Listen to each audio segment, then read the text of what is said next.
बिहार के मुख्यमंत्री के प्रधान सचिव और शिक्षा विभाग के अपर मुख्य सचिव डॉक्टर एस सिद्धार्थ 1991 बैच के भारतीय प्रशासनिक सेवा के अधिकारी हैं। आपने IIT नई दिल्ली से सूचना प्रौद्योगिकी एवं में डॉक्टरेट की उपाधि प्राप्त की है। आपने IIT दिल्ली से कंप्यूटर विज्ञान और इंजीनियरिंग में स्नातक किया है और IIM अहमदाबाद से MBA किया है। आपकी अकादमिक उपलब्धि तो उत्कृष्ट रही है, साथ ही प्रशासनिक पद अधिकारी के रूप में आपके राज्य एवं देश के निर्माण में उत्कृष्ट सेवाएं भी दी हैं। अपर मुख्य सचिव शिक्षा विभाग का कार्यभार ग्रहण करने के पूर्व आप बिहार सरकार के वित्त विभाग के अपर मुख्य सचिव के रूप में कार्य कर रहे थे। आपने पूर्व में बिहार सरकार के गृह विभाग, श्रम विभाग, उद्योग विभाग, सूचना एवं प्रौद्योगिकी विभाग के साथ साथ अन्य विभागों में भी अपने दायित्वों का बखूबी निर्वाह किया है। वर्षों के लंबे कैरियर में मुजफ्फरपुर, भोजपुर, औरंगाबाद और लोहरदगा जिलों के जिला पदाधिकारी के रूप में कार्य किया है। आपने भारत सरकार में भारी उद्योग मंत्रालय के निदेशक के रूप में भी उत्कृष्ट सेवाएं दी हैं। आप शहरी नियोजन एवं विकास अधिनियम 2014, बिहार शहरी नियोजन एवं विकास नियम 2014, बिहार भवन उपनियम 2014 का मसौदा तैयार करने के लिए जिम्मेदार थे। पटना मेट्रो के लिए DPR तैयार करने और पटना महानगर क्षेत्र के लिए मास्टर प्लान तैयार करने की प्रक्रिया शुरू करने में आपकी बहुत महत्वपूर्ण भूमिका रही है सर। डॉक्टर सिद्धार्थ ही वे व्यक्ति हैं जिन्होंने बिहार औद्योगिक नीति 2016, बिहार निवेश अधिनियम 2016, बिहार निवेश नियम 2016 और बिहार स्टार्टअप नीति 2017 का मसौदा तैयार किया था। सुधारों का मार्गदर्शन करते रहे हैं जो उद्योग स्थापित करने में संबंध में मंजूरी देने के लिए जिम्मेदार हैं। आप बियाडा के अध्यक्ष, बिहार खादी एवं ग्रामोद्योग आयोग के अध्यक्ष और बिहार फाउंडेशन के CEO भी रहे हैं। डॉक्टर सिद्धार्थ वाणिज्य, औद्योगिक निवेश और ई-गवर्नेंस के क्षेत्रों में भी विशेषज्ञ माने जाते हैं। आप एक बेहतर वाइल्ड लाइफ फोटोग्राफर भी हैं। आपको बैडमिंटन खेलना सर बहुत पसंद है और आपने बिहार में हस्तशिल्प पर एक पुस्तक भी संपादित की है। आज हम डॉक्टर सिद्धार्थ से शिक्षा विभाग में आपकी प्राथमिकताओं के संबंध में बात करेंगे। सर, हम जानते हैं कि छात्रों का सीखना कितना महत्वपूर्ण है। राष्ट्रीय उपलब्धि सर्वेक्षण एवं राज्य में कराए गए उपलब्धि सर्वेक्षण अभी भी छात्रों की बेहतर स्थिति नहीं बताते हैं। सरकार ने हाल में छात्रों के अधिगम प्रतिफल बढ़ाने के कई प्रयास किए हैं सर।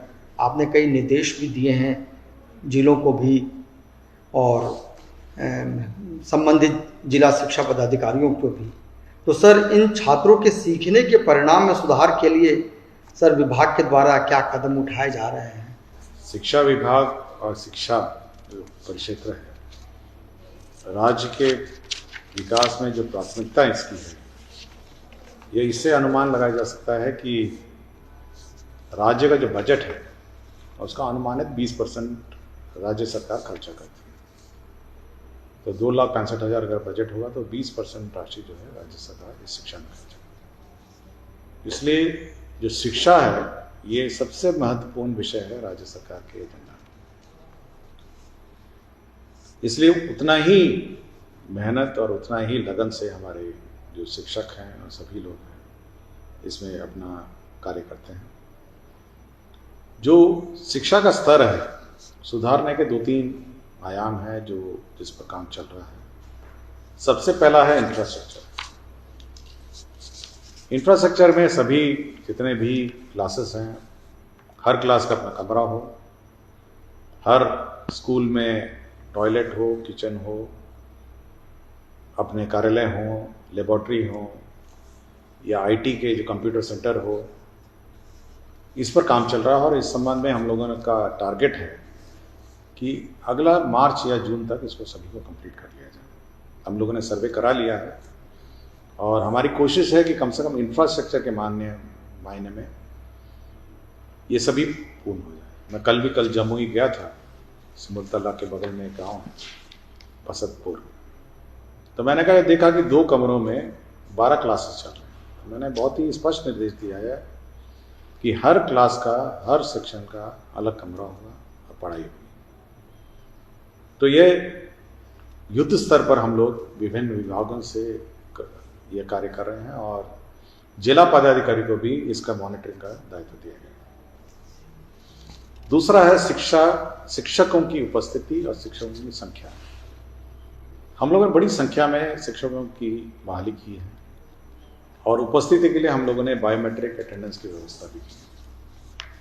और मैं बड़ी खुशी है कि जब भी मैं जाता हूँ, बहुत दूर दराज गाँव में जाता हूँ, पहाड़ों में जाता हूँ, मैं बहुत रिमोट लोकेशंस में जाता हूँ, तो देखता हूँ कि शिक्षकों की उपस्थिति बिल्कुल 100% रहती है। मैं बिना सूचना के ही जाता हूँ, लेकिन फिर भी मैं गर्व से कह सकता हूँ कि हमारे जो शिक्षक हैं समय पे आते हैं और समय पे जाते हैं। कुछ ज़रूर ब्लैक शिप हैं जो हाजिरी ला के भाग जाते हैं, बट वो बड़ी कम संख्या में हैं और मैं नहीं सोचता हूँ कि इसको कोई जनरलाइज किया जा सकता है, लेकिन सभी लोग उपस्थित रहते हैं। तो ये एक बहुत ही सुखद स्थिति है और अच्छे पढ़े लिखे लोग हैं। मैं यंग जो टीचर्स हैं बीपीएससी से जो पास्ड आउट हैं और बहुत ही अभी रिसेंटली कॉलेजेस से भी आए हैं, तो यंग टीचर्स बहुत लगन से और बहुत ही मेहनत से पढ़ाते हैं और बाकी पुराने टीचर्स भी बहुत लगन और मेहनत से पढ़ाते हैं। तो टीचर्स की व्यवस्था ऑलमोस्ट हम लोगों ने पूरी कर दी है, एक इंफ्रास्ट्रक्चर है जो लैकिंग है। तीसरा है बच्चों की उपस्थिति और बच्चों का जो गुणवत्ता शिक्षा, ये अभी भी चिंता का विषय।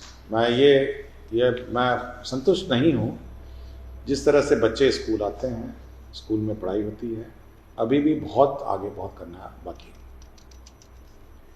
जब बच्चों की उपस्थिति देखते हैं तो छोटे क्लासेस में फिर भी अच्छी उपस्थिति है, लेकिन बड़े क्लासेस में देखते हैं कि ट्यूशन में बच्चे अभी भी भाग जाते हैं, क्लासेस मिस करते हैं, समय पे स्कूल नहीं आना, यह भी शिकायत अभी देखी है।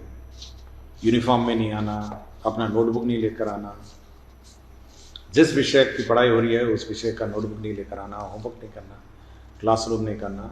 तो ये तमाम शिकायतें अभी भी मैं देखता हूँ और मेरे निरीक्षण के दौरान भी ये सब सामने आते हैं। अभी हम लोग का जो फेस ऑफ रिफॉर्म्स हैं, जो अभी हम लोगों ने सभी पदाधिकारियों ने कहा है कि आप शिक्षा की गुणवत्ता पे ध्यान दें और इसी पर हम लोग का जोर है। मतलब जो पिछले शुरुआत में तो हम लोग अटेंडेंस पे लगे हुए थे और अब हमारा ये फेस ऑफ रिफॉर्म जो है ये सघन रूप से हम लोग इसकी शिक्षा की गुणवत्ता के सुधार पर लगे हैं। और हम लोग का ये परीक्षा हम लोगों ने ली, मिड टर्म परीक्षा, उसके भी बड़े मिक्स्ड रिस्पॉन्स आए हैं और हम चाहते हैं कि समय पे कोर्स पूरा हो, बच्चे पढ़े। ये मेन अब फोकस रह गया। सोचो 3 आयाम है, इंफ्रास्ट्रक्चर है, टीचर है और तीसरा जो गुणवत्तापूर्ण शिक्षा है। अब उस थर्ड फेज पर हम लोग कंसंट्रेट करें। हम बात करते हैं राष्ट्रीय शिक्षा नीति 2020 ने विभिन्न अध्ययन एवं अवलोकन के आधार पर यह उल्लेख किया है कि अभी भी भारत में बच्चों की बुनियादी साक्षरता और संख्या ज्ञान के कौशल अच्छे नहीं हैं, खासतौर से कक्षा 1, 2, 3 में जो बच्चे हैं उनकी। और संभवतः इसी कारण से बच्चों के शिक्षा के प्रति जो लगाव है वो थोड़ा कम होता है सर, और धीरे धीरे वो उनका ठहराव कम होता है, बच्चे विद्यालय छोड़ जाते हैं। और इसी को एड्रेस करने के लिए उन्होंने, भारत सरकार ने एक मिशन निपुण भारत शुरू किया सर 2021 में, 5 जुलाई 2021 को। बिहार में भी सर विभाग के द्वारा भी मिशन निपुण बिहार शुरू किया जा रहा है, जिसमें FLN के जो कौशल हैं उसको बढ़ाने के लिए बात विभाग की प्राथमिकताएं हैं, कैसे किया जा सकता। ये बच्चों को रिटेंशन की बात थी क्लास 1, 2 और 3। मिड डे मील एक बहुत महत्वपूर्ण अंश था और हम यह धारणा थी कि मिड डे मील से बच्चे आएंगे, समय पे पढ़ेंगे। एक तो वहाँ न्यूट्रिशन का भी इशू था जो रिजॉल्व हो जाता और दूसरा अटेंडेंस भी सही हो जाता। और ज़रूर हुआ, ऐसा नहीं है कि मिड डे मील एक बहुत महत्वपूर्ण अंश था जिससे न्यूट्रिशन भी इम्प्रूव हुआ और साथ ही उसके बाद यह हुआ जो नेशनल न्यू एजुकेशन पॉलिसी है कि इस टीचिंग लर्निंग मेथोडोलॉजी में परिवर्तन लाया जाए और कोर्सेज अट्रैक्टिव किए जाए और जो FLN किट्स हैं वो उपलब्ध कराया जाए और पूरा करिकुलम चेंज ऐसा किया जाए कि बच्चे इससे इन्फ्लुएंस्ड हों और बच्चे इससे अट्रैक्टेड हों। देखिए, जब तक बच्चा इंटरेस्टेड नहीं रहेगा, अट्रैक्टेड नहीं रहेगा, स्कूल में उसका अटेंडेंस उतना ही प्रभावित होगा और उसको लगेगा कि एक सेंटर ऑफ लर्निंग है, सेंटर ऑफ एक्टिविटी है और सेंटर, ये सब बच्चे, उनकी अटेंडेंस भी इम्प्रूव होगी और ड्रॉप आउट भी कम होगा। तो ये एक महत्वपूर्ण एक विषय है जो इस पर काम किया जा रहा है और बिहार में भी पिछले साल से काम किया जा रहा है।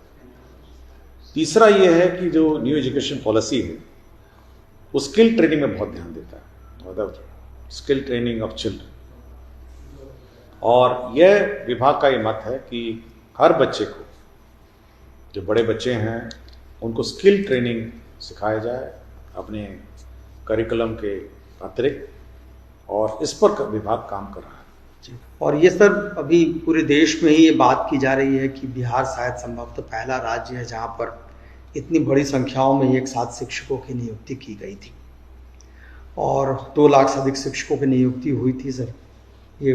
और साथ में सबसे अच्छी बात हुई कि इन शिक्षकों के प्रशिक्षण पर बहुत बड़ा इन्वेस्टमेंट भी हुआ, वो कैसे विद्यालय में क्या अनुकूल हो सकें इस पर भी तरीके से वो शिक्षक बेहतर ढंग से कर सकें। अगर उस संबंध में भी सर हाल में ही तेलंगाना से कुछ लोगों ने पूछा कि कैसे इतनी बड़ी संख्या में शिक्षकों का प्रशिक्षण आयोजित किया जाए या किया गया है, उसके संबंध में वो भी जानना चाहते हैं।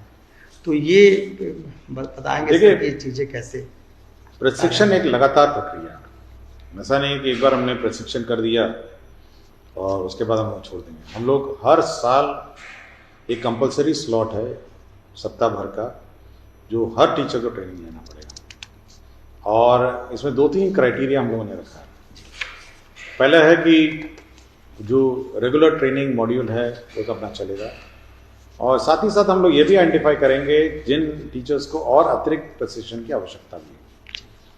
यह उनके स्कूल में जो कार्यकलाप हैं, उनके स्टूडेंट के जो आउटपुट्स हैं, स्टूडेंट के एग्जामिनेशन के आउटपुट हैं, क्लासरूम टीचिंग का मेथोडोलॉजी है, इसके आधार पर हम लोग टीचर्स का ट्रेनिंग नीड्स आइडेंटिफाई करेंगे, किस प्रकार का ट्रेनिंग उनको दिया जाए और किस प्रकार के ट्रेनिंग की आवश्यकता है। तो ये हम लोग एक आइडेंटिफाई करेंगे और ये इस आधार पर हम लोग उनका करिकुलम डिज़ाइन करेंगे और हर साल, इस साल का तो ट्रेनिंग जो हो गया, लेकिन अगला साल फिर हम लोग ट्रेनिंग करेंगे और एवरी ईयर हर टीचर को ट्रेनिंग लेना पड़ेगा और अपने ज़िले में ट्रेनिंग लेना पड़ेगा। अभी तो दूर लोग ट्रेनिंग लिए हैं, लेकिन हम लोग उन्हीं के ट्रेनिंग जो नीड्स हैं वो उसी ट्रेनिंग नीड्स और उनका ट्रेनिंग उसी ज़िले में रखेंगे और सुनिश्चित करेंगे कि हर साल ये ट्रेनिंग लगातार चलता रहे। बहुत सही है सर कि सही है कि आपकी तरफ से निर्देश भी गया था कि साल में 2 बार एक निश्चित अवधि के लिए भी जिला तैयार रहे कि वो अपने शिक्षकों को किस तरीके से प्रशिक्षित कराता है या प्रशिक्षण की व्यवस्था करता है। ये बहुत ही बेहतर है और इससे शिक्षक भी काफ़ी मोटिवेटेड होते हैं और बच्चों के लिए भी फ़ायदा रहता है।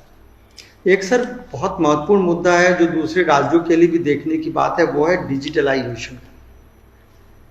सर अभी बिहार में डिजिटलाइजेशन काफ़ी मुहिम जैसा चला है कि पिछले हम लोग हर एक काम के लिए एक शिक्षा कोष के माध्यम से चीज़ों को लाने की कोशिश करें कि इंटीग्रेटेड अगर हमारा पोर्टल है उसके माध्यम से, जिसमें हम शिक्षकों की नामांकन, उपस्थिति, निरीक्षण के लिए जो चीज़ें हैं उसको हम लाने की कोशिश कर रहे हैं। तो सामान्यतः ये माना जाता है कि बिहार थोड़ा अन्य राज्यों के मुकाबले डिजिटलाइजेशन में पीछे है, लेकिन ये अनुभव आपको कैसा लगता है कि हमने इन चीज़ों को अपने यहाँ राज्य में लागू किया है और इसके काफ़ी अच्छे परिणाम दिख भी रहे हैं?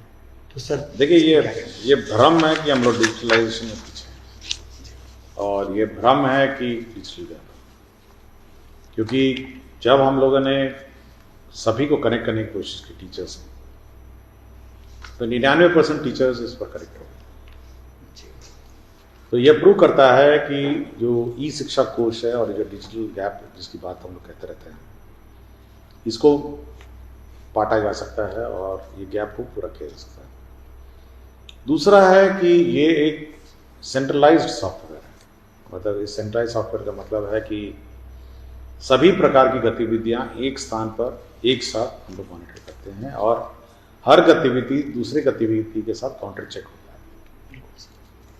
अगर कोई टीचर, जैसे समस्तीपुर में एक कंप्लेंट आया था कि बिना नियुक्ति के टीचर ट्रांसफर में जाके ज्वाइन कर लें, ये गलती ई शिक्षक कोष अगर होता और सारा डेटा होता तो नहीं होता, क्योंकि जैसे ही नियुक्ति होती है हम उसका सर्विस बुक खोलते हैं।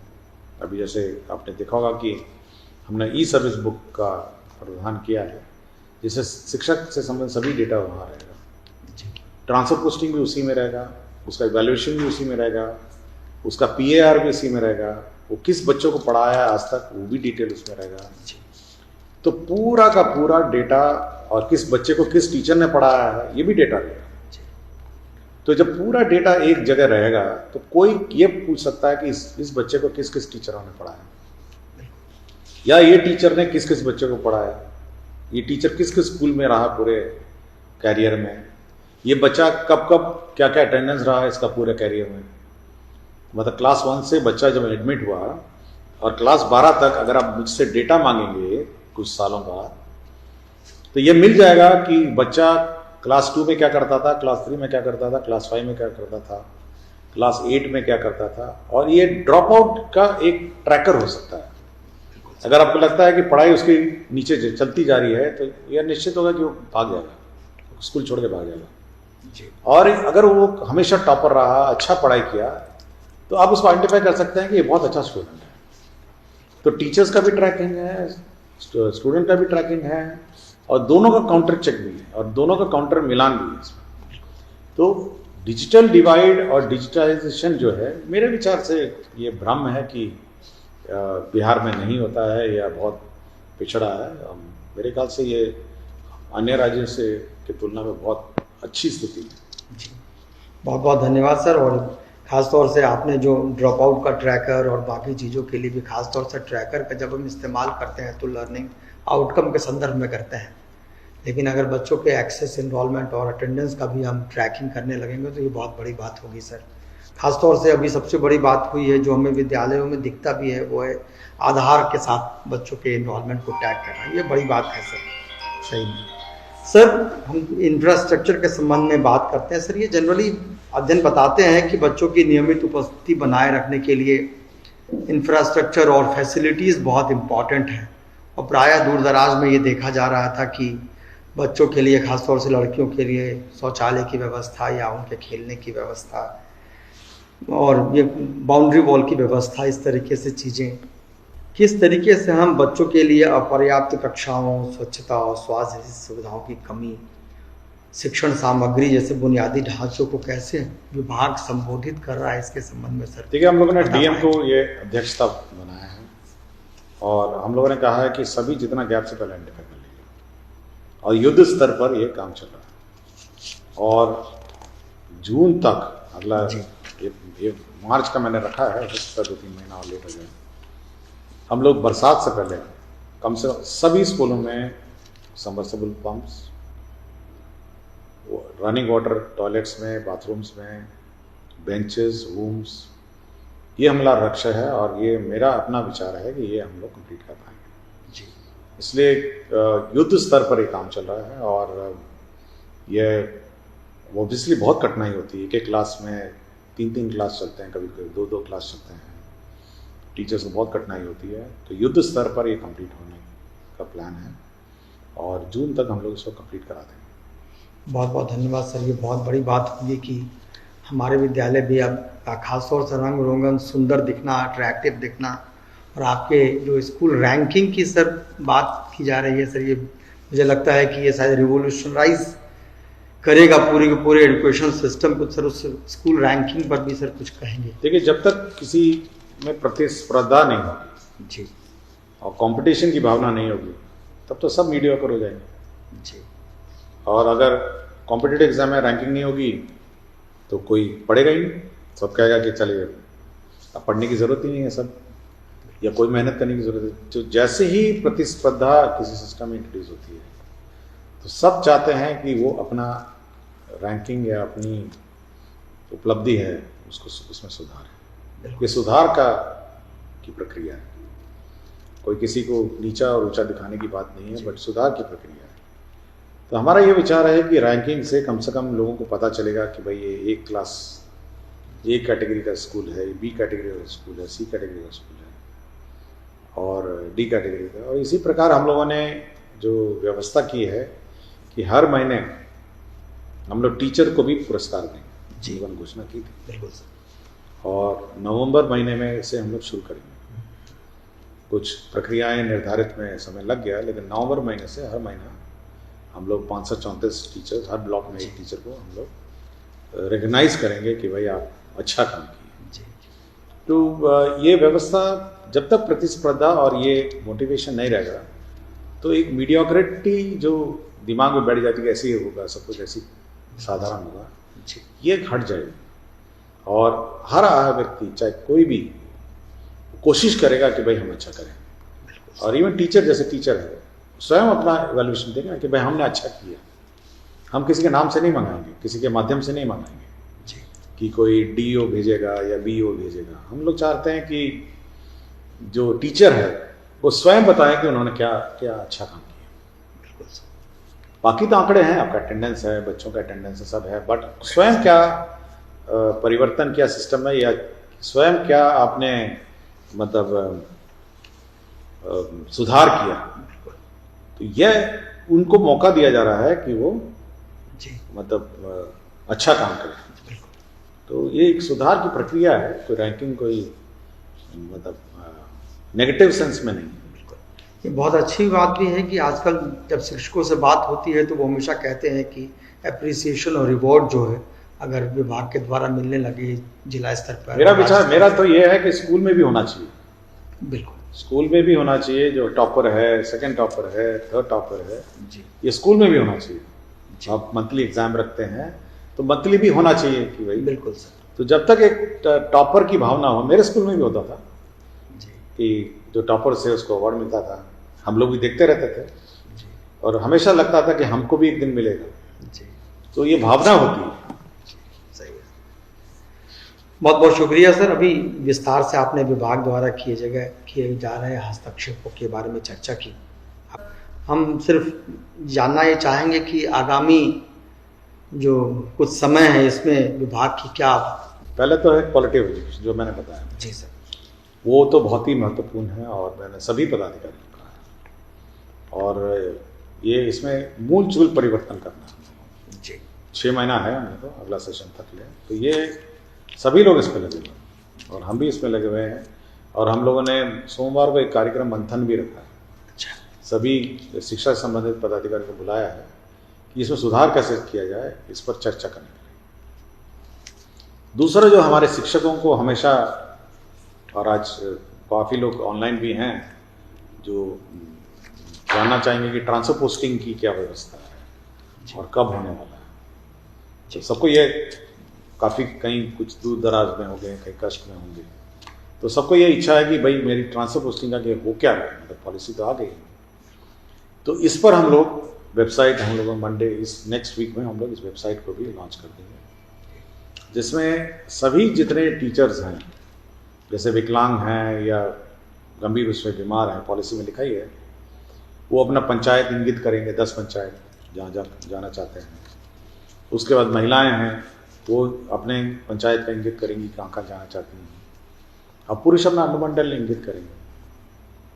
और फिर हम एक प्रक्रिया हम लोगों ने निर्धारित की है, जो उसकी जानकारी हम सोमवार मंगलवार को दे देंगे कि किस प्रकार हम लोग पारदर्शी तरीके से, बिना किसी के हस्तक्षेप के, हम लोग सिस्टम से, कंप्यूटर से इसको पोस्टिंग कर देंगे। हम लोग ना ही पिक एंड चूज करेंगे। बहुत यूट्यूब में मैं देखता रहता हूँ, बहुत चैनल इस पर अफवाहें उड़ाते रहते हैं और तरह तरह की बातें करते हैं, लेकिन आप आश्वस्त होंगे सभी टीचर्स की किसी प्रकार का हम लोग, जिसको कहते हैं ना हैंकी पैंकी, बिल्कुल वो हम लोग के पक्ष में नहीं।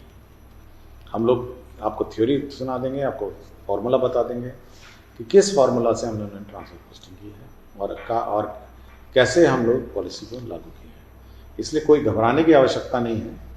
और हम इस कैलेंडर ईयर में दिसंबर से 31 से पहले सभी को अपने अपने स्थानों पर पहुंचा देंगे। मतलब विंटर वेकेशन जब शुरू होगा, सब लोग अपना योगदान दाएं करेंगे और जब स्कूल खुलेगा विंटर वेकेशन, वो नए स्कूल में वो पदस्थापित दिखेंगे। क्योंकि उस समय है कि वो अपना लगेज मूव करेंगे, कुछ अपना घर मूव करेंगे, कुछ सामान मूव करेंगे, तो डिस्टर्बेंस पढ़ाई में ना हो, इसलिए हम लोगों ने रखा है कि विंटर में जिसको भी अपना घर चेंज करना हो, जो करना हो उसमें करें, और जैसे स्कूल विंटर वेकेशन के बाद जब शुरू होगा तो नए स्कूल में अपना योगदान देंगे। तो इसलिए यूट्यूब में ऑनलाइन जो हमारे श्रोता हैं और हमारे जो सुनने वाले हैं, वो सबसे ज़्यादा उत्सुकता इसी की होगी कि हमारा ट्रांसफर पोस्टिंग क्या है। बहुत बहुत शुक्रिया सर। और आपको आपने विभाग की प्राथमिकताओं के संबंध में बात की, कार्यक्रम के संबंध में बात की। ये संभवतः ये पहली बार है कि इतने ज़्यादा दूर दराज तक के लोग भी इस संवाद को सुन रहे हैं सर। आपको बहुत शुक्रिया, और आप सभी को भी जो हमारे इस कार्यक्रम को देख रहे हैं, सुन रहे हैं और विभाग की प्राथमिकताओं से अवगत हो रहे हैं, सभी को बहुत और मैं ये भी जानकारी देना चाहता हूँ कि हम हर शनिवार को जो भी जवाब आपके चैनलों में आएंगे, क्वेश्चंस आएंगे, हर शनिवार को हम लोग उस पर अपना स्पष्ट मंतव्य देंगे, अपना व्यूज़ देंगे। और हर बार शनिवार को 12 बजे हम लोग SCRT हमारा जो विभागीय जो यूट्यूब चैनल है, ट्विटर चैनल है, उस पर हम लोग जवाब देंगे।